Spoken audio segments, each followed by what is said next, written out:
beloved Boss Mike Cervera. Maaresto sa Pilipinas at iharap sa International Criminal Court, sinubukan umano ni dating Pangulong Rodrigo Duterte na mag-apply ng asylum sa China pero tinanggihan siya. Ayon po yan. Alam nyo, late na kayo. Di ba mga kababayan? Late na kayo. Hindi pa yan nahuhuli. Nandoon pa lang yan sa Hong Kong, sinasabi ko na yan. Na ano, kinarjak ng China yan. Tinanggihan, ganon, di ba? Alam nyo yan. Kita nyo, yung chismis ko sa inyo, nagba-viral. Saan kayo nakakita ng ganon, Mamita Starto? Late na tong mga ito eh, mga kababayan. March 20, kahapon pa nila binalita. Samantalang mga kababayan, si Digong, nagmumura pa yan sa rally nila, sinasabi ko na. Diba? Tapos ngayon, nagba-viral, Bakit kaya? Siguro sa akin lang nakikibalita. Inaantay ng mga yan kung ano sasabihin ko, ano.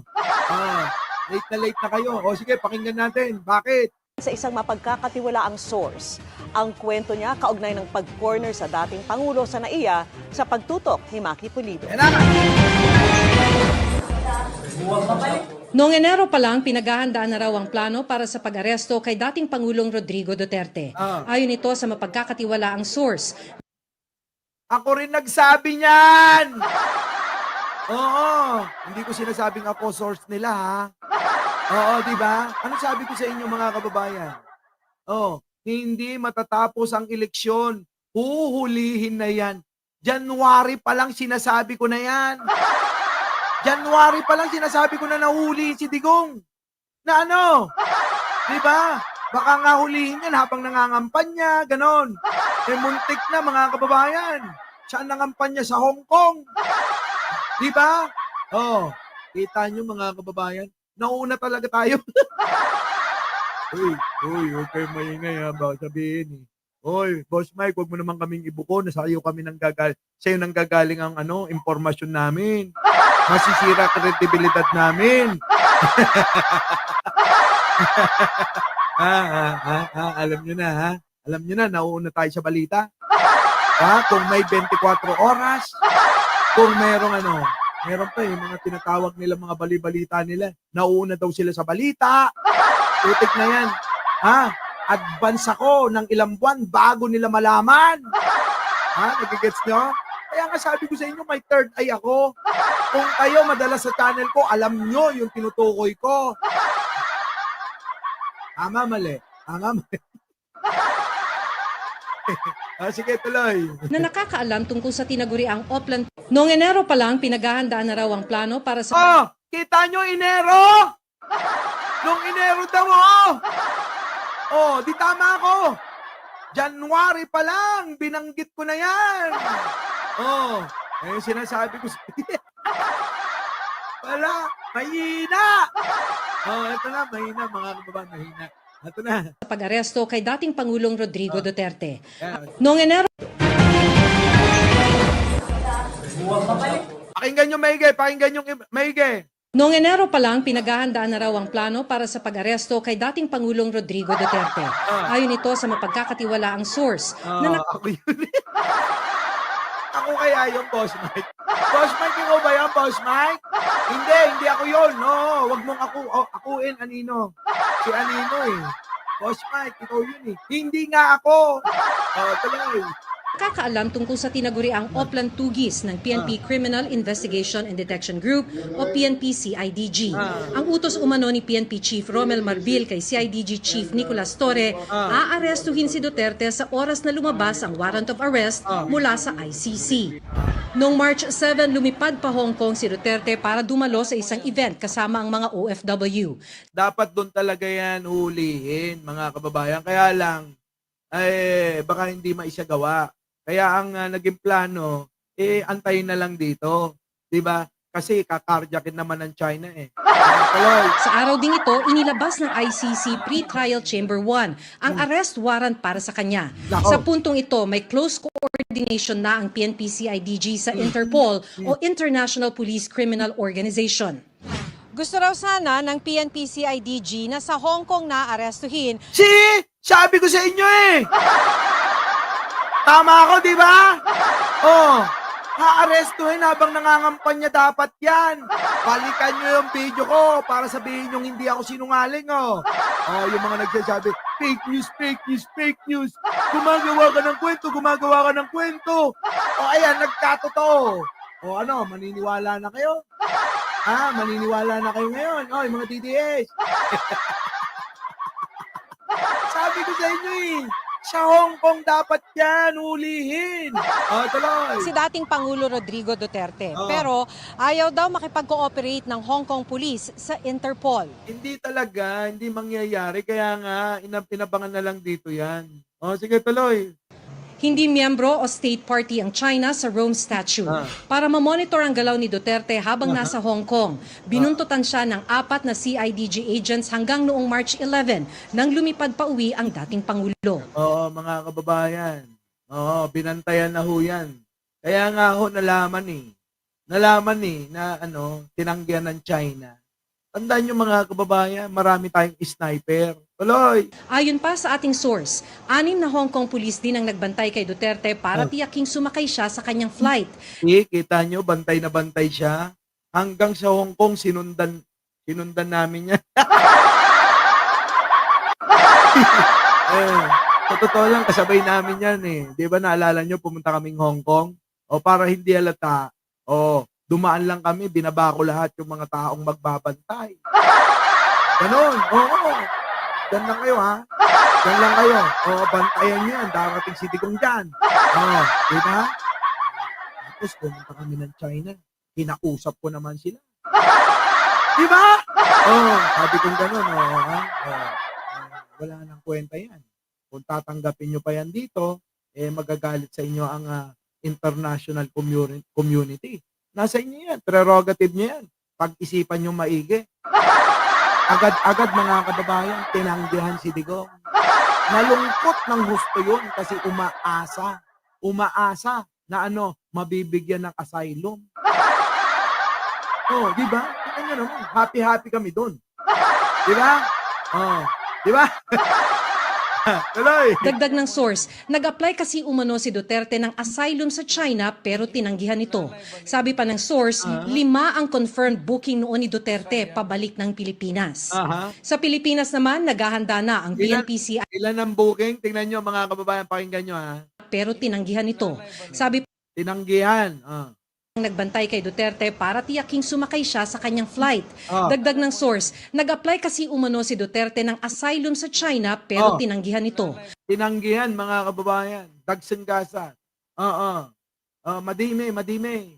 Awanti kwenta mo, wala ka ng kwenta. Oo.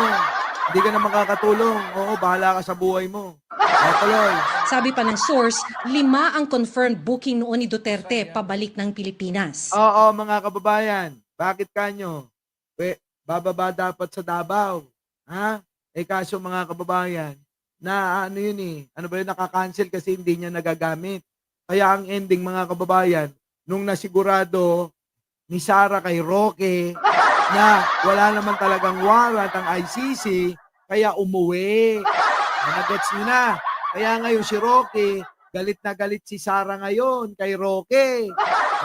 Tuloy. Sa Pilipinas naman, naghahanda na ang PNP-CIDG. Bahagi umano ng kanilang SAIWAR ang pagpapadala noon ng 2 batalyon ng PNP Special Action Force sa Davao International Airport. Sabi ng Nakita niyo yun? Nakita niyo yun? Yung mga batalyon na na mga pulis, saan? Sa Davao, dinala. Bumaba mismo saan? Sa airport nila. Dami nun, mga kababayan. source, alam daw ni Torre na sakit sa ulo kung doon lalapag si Duterte at doon aarestuhin. Kaya inileak daw na inaabangan ng PNP ang pag-uwi ni Duterte sa Davao. Ang galing-galing talaga ni General Torre. Buti na lang nakinig sa mga payo ko eh. Kaya nga nung nakaraan, di ba nagkita kami? sabi ko ganito, diskarte dyan. Oo.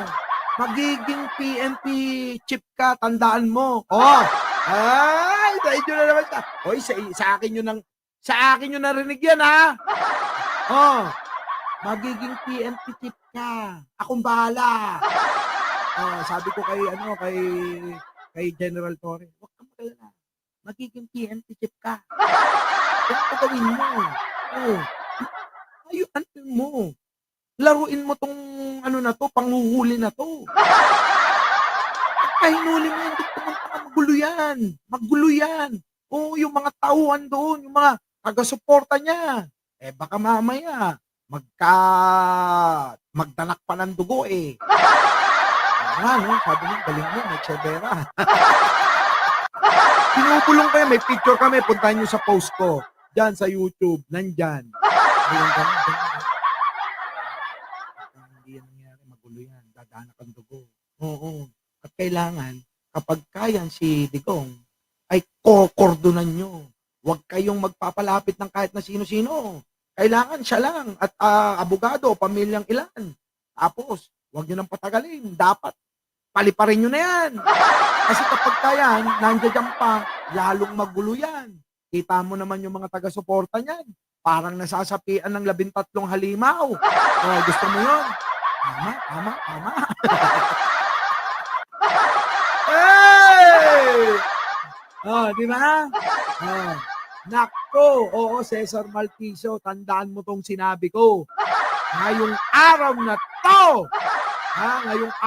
to, si General Torre ang susunod na magiging PNP chief. Basta magiging PNP chief yan. Tandaan nyo yan. Oo. Kung hindi man ngayon, magiging PNP chief pa rin yan. Oo. Kung hindi man siya sumunod kay Marbil, magiging PNP chief pa rin yan. Oo. Yun ang sinabi sa akin eh. Sa panaginip ko. Tuloy. Sa NAIA Terminal 3, kung saan lalapag ang eroplanong lulan si Duterte, 4 na beses daw nag-dry run ang PNP-CIDG. Prinaktis, pati kung paano sasabihin kay Duterte ang pag-aresto sa kanya. Dineploy ang 60 tauhan ng PNP-CIDG at 20 PNP staff. Hiningi rin ng PNP-CIDG sa pamunuan ng NAIA na sa boarding gate 116 ng NAIA Terminal 3 iparada ang eroplano. Ito raw kasi ang pinakamalapit sa elevator patungong exit sa tarmac kung saan naghihintay na ang mga coaster. Kaya paglabas ni Duterte ng eroplano, idiniretso na siya at mga kasama niya sa coaster na naghatid sa kanila sa Villamor Air Base. Kita nyo, tama ba ako nung sinabi ko? Dinala sa Villamor Air Base, di ba? Ako nagbalita sa inyo yan. Tapos may nagsasabi dadali ng krame. Dapat ganun. Kaya lang, tumawag ako. Sabi ko, General, gumunanda rin ng krame yan. Mahirap yung papunta mo, baka harangan yung mga kalsada ng mga halimaw. Diyan na lang, pwede naman dyan na lang eh. Ayun, doon na lang. Sa Villamor Air Base na lang talaga. Diba? Lid na ng runway ng airport, dumaan ang coaster patungong Villamor at matapos ang 12 oras, isinakay ang dating Pangulo sa chartered plane. Ayun, doon na nagwakas, dinala na sa dahig. At doon na rin nag-umpisang mag-iyakan yung mga DDS. Naka-move on na ba kayo? Hindi pa. Ha? Sino ba naman ang gaganahang kakampi sila? Kung sila hindi magkakasundo-sundo. Binuin ninyo, nag-iiyakan kayo, pero yung mga nasa itaas ninyo, nagkakagulo. Diba? Isipin nyo ang maigi yan. Mga tanga lang kayo. Pero hindi pa naman huli ng lahat. Diba? Yung katangahan, pwede pang magamot. Diba? Yung kamangmangan nyo, pwede pang magamot. Yung kabubuhan nyo, pwede pang magamot. Boss Mike, anong gamot? Manood kayo sa akin. Manood lang kayo lagi sa akin. Parang tableta lang. Isa sa umaga, isa sa gabi. Ang pag-inom ng gamot, isa sa umaga, isa sa gabi. Iinumin nyo, tama?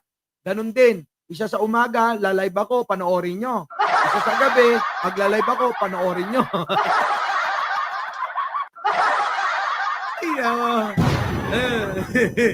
Ay, tawa lang kayo ng tawa. Mag-like naman kayo. Our beloved Boss Mike Cervera.